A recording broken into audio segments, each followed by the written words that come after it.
Hello guys, welcome to Devas vlogs. അപ്പോൾ നമ്മൾ ഇന്നൊരു സ്ഥലത്ത് പോകാൻ പോവാണ്. വേറെ ഒന്നുമല്ല ഗായ്സ്, നമ്മുടെ ടി വി ചെറുതായിട്ട് നമുക്കൊന്ന് പണി തന്നിട്ടുണ്ട്. അപ്പോൾ ഗായ്സ് നമ്മൾ നമ്മുടെ ടി വി ഒന്ന് റെഡിയാക്കാനായിട്ട് പോവാണ്. അപ്പോൾ പുറത്ത് കുറച്ച് ദൂരത്ത് കൊണ്ട് കൊടുക്കണം.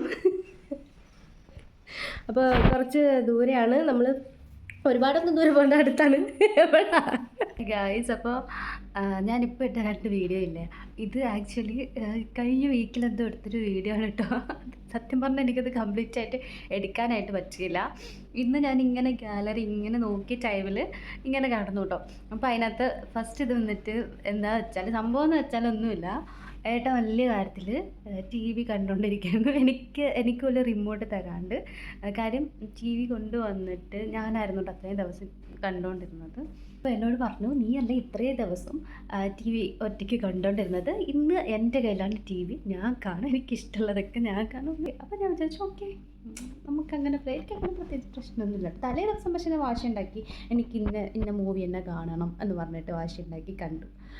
ആ ഒരു ഇത് വെച്ചിട്ടാണ് ഏട്ട വന്നിട്ട് അന്ന് എനിക്കിന്ന് കാണണം, എനിക്കിഷ്ടമുള്ളത് ഞാൻ കാണും, ഇന്ന് നിനക്ക് വോയിസ് ഇല്ല എന്നൊക്കെ. അപ്പോൾ ഞാൻ ഓക്കെ പാവല്ലേ എന്നുള്ള രീതിയിൽ വിട്ടുകൊടുത്തു. എന്നിട്ട് ഞാൻ എൻ്റെ ജോലി നോക്കി അങ്ങനെ പോയി. ഞാൻ പിന്നെ മൈൻഡ് ആക്കിയില്ല. കുറേ നേരം കഴിഞ്ഞിട്ട് ഞാൻ വന്ന് നോക്കുമ്പോൾ ടി വിയുടെ മുന്നിൽ ഇങ്ങനെ ഇരിക്കുകയാണ്. സംഭവം എന്ന് വെച്ചാൽ എന്തോ ചെയ്തപ്പോൾ ടി വി ഒന്ന് ചെറുതായിട്ട് പുള്ളി ഒന്ന് റീസെറ്റ് ചെയ്തപ്പോഴത്തേക്ക് അതിൻ്റെ എന്തോ ഇഷ്യൂ ആയി. പിന്നെ പാനലൊക്കെ ഇനി മാച്ച് ചെയ്യണം, അങ്ങനെ കുറച്ച് സീൻ കാര്യങ്ങളൊക്കെ ആയി. അപ്പോൾ പറയണ്ടല്ലോ, അന്നത്തെ ദിവസം ഷോ പഠിച്ചു പോയി. അങ്ങനെ ഞങ്ങൾ നെക്സ്റ്റ് ഡേ ആണ് നമ്മൾ. അപ്പം ടി വി ഓപ്പറേറ്റ് ചെയ്യുന്ന ആ കടയിൽ വിളിച്ചപ്പോൾ പറഞ്ഞു കൊണ്ടുവന്നാൽ മതി എന്ന് പറഞ്ഞു. അപ്പോൾ അന്ന് ടൈം ഒത്തിരി ലേറ്റായി, ഏതാണ്ട് ഇവിടുത്തെ ഒരു 10-10:30 ആ ഒരു ടൈം ആകുന്നുണ്ട്. അപ്പോഴത്തേക്ക് നമുക്ക് പോയി കൊണ്ട് കൊടുത്താലോ എന്ന് ചോദിച്ചെന്നോട്. അപ്പം ഞാൻ പറഞ്ഞു ഈ ടൈമിൽ അപ്പോൾ ഓൾറെഡി ഷോപ്പെല്ലാം ക്ലോസ് ആയിരിക്കും. അപ്പോൾ ഓക്കെ, പിറ്റേന്ന് വരെ കടിച്ച് പിടിച്ചിരുന്നിട്ട് അപ്പോൾ നമ്മൾ ജോബെല്ലാം കഴിഞ്ഞ് വന്നിട്ട് നമ്മൾ പോവുകയാണ്. അങ്ങനെ ടി വി ശരിയാക്കാനായിട്ട് പോവാണ്. അപ്പോൾ ടി വി ശരിയാക്കാനായിട്ട് പോയ ടൈമിലെടുത്ത വീഡിയോ ആണത്. അതായത് എനിക്കതിൽ കണ്ടപ്പോൾ എന്താ പറയുക, എനിക്ക് കുറച്ച് ഫണ്ണി ആയിട്ട് തോന്നിയിട്ട് അതുകൊണ്ടാണ് ഞാനിത് അപ്ലോഡ് ആക്കുന്നത്. ഈ വീഡിയോ എത്രത്തോളം ബോറാകുമെന്നൊന്നും എനിക്കറിയില്ല. എനിക്കൊരു മെമ്മറി ആയിട്ട് സൂക്ഷിക്കാനായിട്ടാണ് ഞാൻ ഈ ഒരു വീഡിയോ അപ്ലോഡ് ആക്കുന്നത്. അപ്പോൾ ഫസ്റ്റ് വീഡിയോയിൽ ഏട്ടൻ പറയുന്നില്ലേ ടി വി പണിയൊന്നും തന്നില്ലയാണ്. അപ്പോൾ അതാണ്, അതായത് ഏട്ടനായിട്ട് നശിപ്പിച്ചതാണെന്ന് പുള്ളിക്ക് പറയാനായിട്ടുള്ളൊരു ഈഗോ ആ ഒരു സംഭവമാണ്. അത് കഴിഞ്ഞിട്ട് പിന്നെ നമ്മൾ ഇത് എവിടെയാണ് കൊടുക്കേണ്ടത്, അതായത് ഇവിടെ നിന്ന് കുറച്ചടുത്തെന്ന് വെച്ചാൽ ഒരു 7-8 കിലോമീറ്റേഴ്സ് എന്തോ ഉണ്ട്. അപ്പോൾ ഈവനിങ് ടൈമിലാകുമ്പോൾ നല്ല ട്രാഫിക് ആയിരിക്കും, അത്യാവശ്യം ലേറ്റ് ആകും.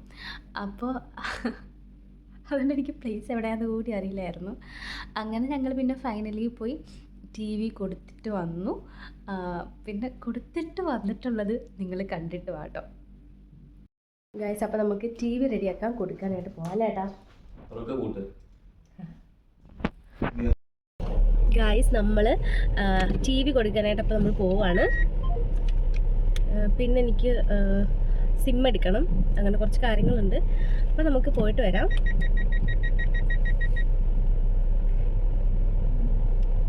ഗായ്സ്, എനിക്കൊന്നൊരു വലിയൊരു സങ്കടമുള്ളൊരു കാര്യം ഉണ്ടായി. നല്ല സങ്കടം വന്നു. അതെന്താന്ന് വെച്ചാൽ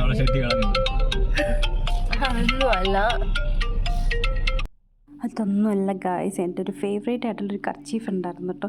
അതായത് കുറേ വർഷങ്ങൾ കൊണ്ട് എൻ്റെ കയ്യിലുള്ളതാണ്, ഞാൻ എങ്ങും പോകുമ്പോൾ എടുക്കാതെ ഇങ്ങനെ നമ്മൾ പൊന്നു പോലെ വിൽക്കില്ല, അങ്ങനെ ഒരു കർച്ചീഫ് ഉണ്ടായിരുന്നു കേട്ടോ. ആ ഒരു കർച്ചീഫ് കളഞ്ഞു പോയി ഗായ്സ്. അങ്ങനെ ആ ഒരു സങ്കടത്തിൽ ഞങ്ങളിങ്ങനെ ഞങ്ങളുടെ യാത്ര തുടങ്ങി. അപ്പോൾ ഞങ്ങൾ നേരെ ടി വിയും കാര്യങ്ങളൊക്കെ കൊടുക്കാനായിട്ട് പോവുകയാണ്. അപ്പോൾ ഞങ്ങൾ വീട്ടിൽ നിന്ന് ഇറങ്ങുമ്പോൾ ഉള്ള ഫ്രണ്ട് വ്യൂ ആണ് കേട്ടോ ഇത്. അപ്പോൾ നമ്മുടെ വീടിൻ്റെ ഒരു ഹോം ടൂറൊക്കെ ഞാൻ ചെയ്യാം കേട്ടോ, ഇപ്പോഴല്ല, ഞാൻ ചെയ്യാം, ഉടനെ തന്നെ ചെയ്യാം. ഹോം ടൂർ ചോദിച്ച ആളുകളോട് വേണ്ടിയിട്ടാണ്. അപ്പോൾ നമ്മുടെ അബുദാബിയുടെ റോഡിലൂടെ ഞങ്ങളിങ്ങനെ പാസ് ചെയ്ത് പോവുകയാണ് ഗൈസ്. അപ്പോൾ നമ്മുടെ ഈ ടി വി ഓപ്പറേറ്റിംഗ് സെൻറ്റർ വന്നിട്ട് ഷാബിയയിലാണ് കേട്ടോ. അപ്പം അത്യാവശ്യം കിലോമീറ്റർ ഉണ്ട് ഇവിടുന്ന്. അപ്പോൾ ഞങ്ങളിങ്ങനെ പോവുകയാണ്. ഇപ്പം ഞങ്ങൾ ഇറങ്ങിയത് ഈവനിങ് ടൈം ആണെങ്കിൽ ഞങ്ങൾ വേറൊരു സ്ഥലത്ത് പോയിട്ടാണ് കേട്ടോ പോകുന്നത്. അപ്പോൾ രാത്രിയാകുമ്പം ഒരുപാട് ട്രാഫിക്കാണ്. അപ്പോൾ ഇത്രയും വീഡിയോസ് എനിക്ക് എടുക്കാനായിട്ട് പറ്റിയിട്ടുണ്ടായിരുന്നുള്ളൂ കേട്ടോ. അപ്പോൾ ബാക്കി വീഡിയോസൊന്നും എടുക്കാനായിട്ട് പറ്റിയിട്ടുണ്ടായിരുന്നില്ല. പക്ഷേ നമ്മൾ പോയി ടി വിയൊക്കെ റെഡിയാക്കി വീട്ടിലെത്തിയിട്ടുണ്ടായിരുന്നു കേട്ടോ. അപ്പോൾ എനിക്ക് ഇവിടുന്ന് നമ്മൾ ടി വി ഒക്കെ എടുത്തിട്ട് നമ്മൾ വെളിയിലിറങ്ങിയ സമയത്താണ് എൻ്റെ ഒരു ഭയങ്കര അമൂല്യമായിട്ടുള്ള വസ്തു കാണാതെ പോയിന്ന് എനിക്ക് സങ്കടമായി. അത് ഫുള്ള് എന്തൊരു കോമഡി പ്ലസ് ട്രാജഡി ഡേ ആയിരുന്നു ഞങ്ങൾക്ക്. വേറൊന്നുമല്ല, എൻ്റെ ഒരു കർച്ചീഫ് കാണാതെ പോയി. അതെനിക്ക് പക്ഷേ ഭയങ്കര ഫേവറേറ്റ് ആയിരുന്നു കേട്ടോ. അത് ഞാനാണെങ്കിൽ നാട്ടിൽ നിന്ന് ഞാൻ ഇവിടെ വരുമ്പോൾ ജീൻസ് ഇട്ടിട്ടാണ് വന്നത്. അപ്പോൾ പാൻറ്റിനകത്ത് ഞാൻ വീട്ടിലെല്ലായിടും ആ കർച്ചീഫ് തപ്പി. എൻ്റെ റൂമിൽ അതായത് ഏട്ടൻ്റെ വീട്ടിൽ ഫുള്ള് തപ്പി, എൻ്റെ വീട്ടിൽ ഫുള്ള് തപ്പി. അപ്പോൾ ഞാൻ അവിടെ എല്ലാം പോയി തപ്പി. പിന്നെ കല്യാണ സാരിയൊക്കെ വെക്കുന്ന ബാഗ് ഫുള്ള് തപ്പി ഈ ഒരു കർച്ചീഫിന് കിട്ടും, എങ്ങും കിട്ടിയില്ല. അപ്പോൾ അത് കുറച്ച് ഞങ്ങളുടെ മെമ്മറൈസ് ആയിട്ടുള്ളൊരു കർച്ചീഫായിരുന്നു കേട്ടോ. കർച്ചീഫ് വേറെ പ്രത്യേകത ഒന്നുമില്ല, സാധാ ഒരു നോർമൽ കർച്ചീഫ്. അപ്പോൾ അങ്ങനെ ഇങ്ങെത്തിയപ്പോൾ അപ്പം ഇല്ലല്ലോ, ആ ഒരു കർച്ചീഫ് അവിടെ ഇട്ടിട്ട് വന്നല്ലോ, അതിനെ മിസ്സായി പോയോ എന്നുള്ളൊരു സങ്കടം ഉണ്ടായിരുന്നു കേട്ടോ. പണ്ട് ഇതുപോലെ ഒരു കർച്ചീഫ് ഉണ്ടായിരുന്നു, അത് പോയപ്പോൾ എനിക്ക് ഭയങ്കര സങ്കടമായി. അത് സത്യം പറഞ്ഞാൽ ഞാൻ എൻ്റെ ഒരു ഫ്രണ്ടിന് കൊടുത്തതാണ്. അവൾ എനിക്ക് തിരിച്ച് തരാനായിട്ട് മറന്നുപോയി, ഞാനത് വാങ്ങാനായിട്ട് മറന്നുപോയി. അത് ചില കർച്ചീഫ്സിനോട് എനിക്ക് പ്രത്യേക ഒരു സാധനം ഉണ്ട് കേട്ടോ. അങ്ങനെ എല്ലാവർക്കും ഉണ്ടോയെന്ന് എനിക്കറിയില്ല, എനിക്ക് അങ്ങനെ ഒരു ഇതുണ്ട് ചില സാധനങ്ങളോട്.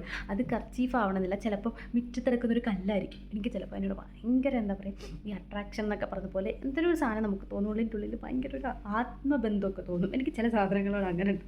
അങ്ങനെയുള്ള സാധനങ്ങൾ ഞാൻ ആർക്കെങ്കിലും കൊടുത്താൽ തന്നെ എനിക്കത് ഭയങ്കര പ്രശ്നമാണ്. അയ്യോ അതെനിക്ക് വേണം അങ്ങനൊരു സാധനം ഉണ്ട് കേട്ടോ. അങ്ങനെ എല്ലാവർക്കും ഉണ്ടോയെന്ന് എനിക്കറിയില്ല, എനിക്ക് ചില പ്രത്യേക സാധനങ്ങളോട് അങ്ങനെ ഉണ്ട് ചില ടൈമിൽ. ഓക്കെ, അപ്പോൾ അങ്ങനെയുള്ളൊരു കർച്ചീഫായിരുന്നു അത്. അപ്പോൾ അതെനിക്ക് എൻ്റെ നിന്ന് മിസ്സായി. ഇവിടെ വന്നപ്പോൾ ജീൻസിൻ്റെ എൻ്റെ പോക്കറ്റിലിരുന്നു ഗൈസ്. അപ്പോൾ എനിക്ക് ഭയങ്കര സന്തോഷമായി, എൻ്റെ കർച്ചീഫ് ഞാൻ അത്രയും ദിവസം വീട്ടിലെല്ലാം തപ്പിയതാണ്, എങ്ങനെ മിസ്സായെന്ന് എനിക്കറിയില്ല.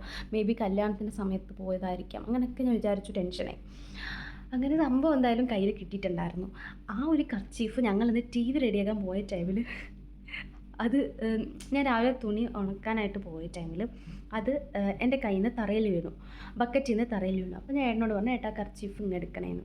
അപ്പോൾ ഏട്ടൻ അത് എടുത്ത് തന്നു സത്യത്തിൽ, പക്ഷെ ഞാനത് മറന്നുപോയി. ഏട്ടനും അത് മറന്നു. ഏട്ടൻ വിചാരിച്ചു അത് എടുത്ത് തന്നില്ല, അവിടെ കിടപ്പുണ്ട്, എടുത്തു വന്നാൽ പറഞ്ഞതെന്ന് ഏട്ടൻ വിചാരിച്ചു. പക്ഷെ എടുത്ത് തന്നിട്ടുണ്ടായിരുന്നു കേട്ടോ. എനിക്കും കിളി പോയി, ഏട്ടനും കിളി പോയിരിക്കുന്നു. അങ്ങനെ ഉണ്ട്, അത് ഞാൻ ഉണക്കിയ ഡ്രസ്സിൻ്റെ കൂട്ടത്തിലുണ്ടായിരുന്നു. അങ്ങനെ അത് സേഫായിട്ട് സൂക്ഷിച്ചു വെച്ചു കേട്ടോ. പക്ഷേ അത് പിന്നെയാണ് ഈ ഒരു വീഡിയോ ഒക്കെ എടുത്തു കഴിഞ്ഞ് 2 ദിവസം കഴിഞ്ഞാണ് ഞാൻ തുണി മടക്കി വെച്ച ടൈമിൽ ഏതോ ഒരു ഡ്രസ്സിൻ്റെ ഇടയിൽ ആ കർച്ചീഫ് ഉണ്ടായിരുന്നു. അങ്ങനെ സൂക്ഷിച്ച് വെച്ചിട്ടുണ്ട് കേട്ടോ. ആ ഒരു കാര്യത്തിൽ ഞാൻ ഹാപ്പിയാണ്. ഈ ഒരു വീഡിയോയിൽ കണ്ടപ്പോഴത്തേക്ക് എനിക്കതൊക്കെ കണ്ടപ്പോൾ എനിക്ക് ചിരി വന്നു. അങ്ങനെ ഞാൻ എൻ്റെ ഒരു മെമ്മറി ആക്കാൻ വേണ്ടിയിട്ടാണ് ഈ ഒരു വീഡിയോ അപ്ലോഡ് ആക്കാമെന്ന് വിചാരിക്കുന്നത്. പിന്നെ അതെല്ലാം കഴിഞ്ഞിട്ടൊരു സംഭവം കൂടി ഉണ്ടായിട്ടോ, അതുകൂടി കണ്ടിട്ട് വായോ നിങ്ങൾ. ഗായ്സ് എനിക്കൊരു കാര്യം പറയാനുണ്ട്. ഞാൻ ഈ കുറച്ച് ദിവസം മേ ബി കുറച്ച് മാസത്തേക്ക് ഞാൻ വീഡിയോ ഒന്നും ഇടാം. അതിൻ്റെ റീസൺ ഞാൻ പറയാം. അപ്പോൾ അതിനകത്ത് ഇങ്ങനെ ഞാൻ വീഡിയോ ഞാൻ എടുക്കുന്നില്ല എന്നൊക്കെ പറയുന്നുണ്ട്. അത് എന്താണ് കാര്യം എന്ന് വെച്ചാൽ, ഒന്നെങ്കിൽ കർച്ചീഫ് കാണാത്തതിൻ്റെ സങ്കടത്തിൽ, അല്ലെന്നുണ്ടെങ്കിൽ എന്താ സംഭവം എനിക്ക് നോർമലില്ല കേട്ടോ. ഞാൻ എനിക്ക് കൂടെ ഇങ്ങനെ ഓരോ മെൻ്റൽ ഡിസോർഡേഴ്സ് വരാറുണ്ട് ഗൈസ്. അപ്പോൾ അതിൻ്റെ എന്തെങ്കിലുമൊക്കെ ആയിരിക്കും. ഈ മൂഡ് സ്വിങ്സ് എന്നൊക്കെ പറയുന്ന സാധനമില്ലേ, നമ്മളിപ്പോൾ ചിരിച്ചുകൊണ്ടിരിക്കും, അടുത്ത സെക്കൻഡിൽ കരയും. അത് എൻ്റെ അതിൽ ഭയങ്കര സത്യമാണ് കേട്ടോ. എനിക്ക് അങ്ങനെ ഭയങ്കര വല്ലാത്ത മൂഡ് സ്വിങ്സ് ഉണ്ട്. പക്ഷേ ആ ഒരു വീഡിയോയിൽ എന്താണ് ഞാൻ അങ്ങനെ പറഞ്ഞതെന്ന് എനിക്കിതുവരെ മനസ്സിലായിട്ടില്ല. എന്താണെന്ന് എനിക്കങ്ങോട്ട് റീക്യാപ്പ് ചെയ്തെടുക്കാൻ പറ്റുന്നില്ല. അപ്പോൾ ഇത്രയേ ഉള്ളൂ ഇന്നത്തെ ഒരു വീഡിയോ എന്ന് പറയുന്നത്. ഈ ഒരു വീഡിയോ നിങ്ങൾക്ക് ഇഷ്ടമായില്ല ഒന്നും എനിക്കറിയില്ല. എൻ്റെ ഒരു മെമ്മറിക്ക് വേണ്ടിയിട്ട് ഞാൻ അപ്ലോഡ് ആക്കുന്ന ഒരു വീഡിയോ ആണ് കേട്ടോ. അപ്പോൾ എന്തായാലും നമ്മുടെ ചാനൽ ഇഷ്ടമായിട്ടുണ്ടെങ്കിൽ ഒന്ന് സബ്സ്ക്രൈബ് ആക്കണം കേട്ടോ. അപ്പോൾ നല്ല വീഡിയോസായിട്ട് വീണ്ടും വരാം ഗൈസ്. ബൈ.